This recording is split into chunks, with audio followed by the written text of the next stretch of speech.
বর্বর ইসরায়েলের হামলায় সম্প্রতি সময় ফিলিস্তিনে প্রায় অর্ধ লক্ষাধিক মুসলমানরা শাহাদত বরণ করেছেন, যার ভিতরে উল্লেখযোগ্য সংখ্যক শিশু, নারী, বাদ যায়নি মিডিয়া, চিকিৎসা ও ত্রাণ কর্মীরাও।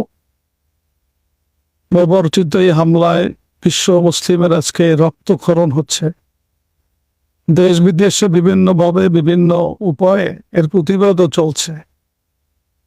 তো বর্বর ইহুদি ইসরায়েল ও তার দোসরদের এর প্রতি কোনো ভ্রুক্ষেপ নাই।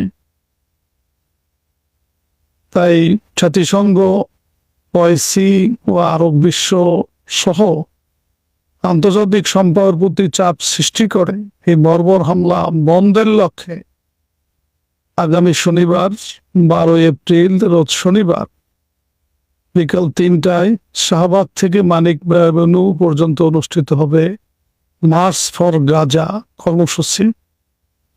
এই কর্মসূচিতে অংশগ্রহণ করা সকলের ইমানি দায়িত্ব। এই সকল ছাত্র, শিক্ষক, অভিভাবক, সর্বোপরি সাধারণ মুসলমানদের এই কর্মসূচিতে অংশগ্রহণ করে সফল করার জন্য সকলকে অনুরোধ করছি।